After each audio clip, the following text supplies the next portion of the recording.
Nii, me saadame iga päev e-kirju, vaatame videoid, sirvime veebi. Aga oled sa kunagi mõelnud, mis tegelikult juhtub, kui sa vajutad saada? Kuidas need andmed üldse punktist A punkti B jõuavad? Selles osas teemegi selle asja puust ja punaseks ette. Uurime neid seadmeid, mis on interneti vaiksed tööhoobused. Kuidas see maagia siis tegelikult käib? Kuidas leiab sinu saadetud info tee läbi miljonite võimalike radade ja jõuab kohale praktiliselt silmapilkselt? No see pole tegelikult maagia, vaid puhas ja nutikas inseneeritöö. Mõtle sellest nii. Iga sinu saadetud andmepakett on nagu postkaart ja iga ruuter internetis on nagu postitöötaja. Nende ainus ülesanne on vaadata postkaardil olevat aadressi ja otsustada, millisele järgmisele postitöötajale see edasi anda, et see lõpuks õigesse postkasti jõuaks. Lihtne, eks? Hakkame siis pihta. Iga selline digitaalne postitöötaja vajab oma tööks kaarti. Ja ruuterite maailmas on selles kaardiks marsruutimistabel. Esmapilgul võib see tunduda nagu mingi koodiragastik, aga tegelikult on see üsna loogiline, kui tead, mida otsida. Murame selle koos lahti. Ja siin see ongi. Ruuteri aju, tema isiklik kaart ehk marsruutimistabel. See on lihtsalt nimekiri teedest, mida ruuter teab. Iga rida on põhimõtteliselt juhis, mis ütleb, kui pakett peab minema sinna aadressile, saada see selle järgmise seadme kaudu. Aga mida need tähed ja numbrid siis täpsemalt tähendavad? Vaata, iga rida algab ühe tähega. See kood näitab, kus see teadmine pärineb. See tähistab võrku, mis on otse ruuteri küljes kinni. See on tema enda kodutänav nii-öelda. S tähendab, et administraator on selle tee käsitsi sisse toksinud ja O ning D on juba põnevamad. Need tähendavad, et ruuter on selle info õppinud teiste ruuteritega rääkides täiesti automaatselt. Vaatame nüüd ühte rida lähemalt. See on nagu GPS-juhis. S ütleb meile, et see on käsitsi antud juhis. See pikk number 192.168.3.0 kaud 24 on sihtkoha aadress. See kaud 24 tähistab lihtsalt võrgu suurust. Ja via 10.0.0.1 on kõige olulisem osa. See on järgmise postitöötaja aadress, kellele pakk edasi anna. Nüüd, kui me enam-vähem oskame seda kaarti lugeda, alustame kõige põhilisemast teadmisest, mis ühel ruuteril üldse saab olla, tema enda otsestest naabritest. See on see vundament, millele kõik muu ehitatakse. Kui sa ühendad kaabli ruuteri porti ja seadistad sellele IP-aadressi, siis ruuteri jaoks käib peas justkui plõks. Ahaa, ma tean seda võrku. Ja see teadmine lisatakse kohe automaatselt tema kaardile. Ta ei pea ju küsima juhiseid tänavale, mille ääres ta ise asub. Ja see ongi asja tuum.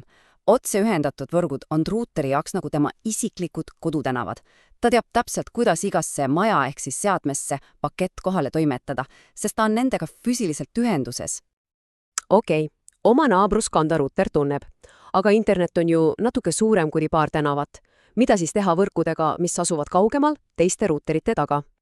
Ja see ongi see võtmeküsimus. Kui postitöötaja saab kätte kirja, mis on mõeldud teise linna, siis ta ei hakka seda ise kohale viima. Ta peab teadma, millisesse sorteerimiskeskusesse see saata. Täpselt sama loogika kehtib ka ruuterite puhul. Siin tulebki mängu staatiline marsruut. See on nagu käsitsi kirjutatud märk ruuteri kaardile. Administraator lihtsalt ütleb talle, kuule ruuter, et jõuda sinna kaugesse B-võrku, saada pakett alati oma naaberruuteri R2 suunas. Selge ja otsekohene juhis. Aga siin on üks väga-väga oluline nüanss. Sa võid anda ruuterile ideaalse juhise, kuidas pakett kohale saata, aga kui see seal sihtkohas olev ruuter ei tea, kuidas vastust tagasi saata, siis see side lihtsalt ei toimi. See on klassikaline viga, mis tehakse, unustatakse seadistada tagasitee. Aga mis siis saab, kui pakett on mõeldud kuhugi täiesti tundmatusse kohta, näiteks suvalisele veebisaidile internetis? Selleks on olemas vaikimisi marsruut. See on nagu juhis postitöötajale. Kui sa ei tea aadressi, ära muretse, saada see lihtsalt peamisesse sorteerimiskeskusesse, küll nemad edasi tegelevad. Nüüd jõuame vist kõige huvitavama osa juurde. Mida teeb ruuter siis, kui tal on sihtkohta jõudmiseks mitu erinevat teed, mis kõik tunduvad sobivad? Kuidas ta valib neist selle ühe ja õige? Kujuta ette sellist olukorda. Pakett peab jõudma aadressile 10.1.1.50.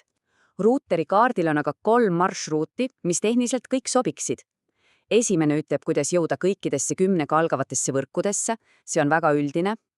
Teine on juba täksem, see katab 10.1 algavad võrgud. Ja kolmas on kõige spetsiifilisem, näitates teed ainult 10.1.1 võrku. Millise ta valib?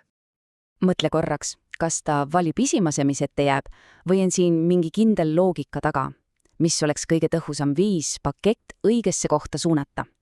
Vastus peitub ühes lihtsas kuldreeglis.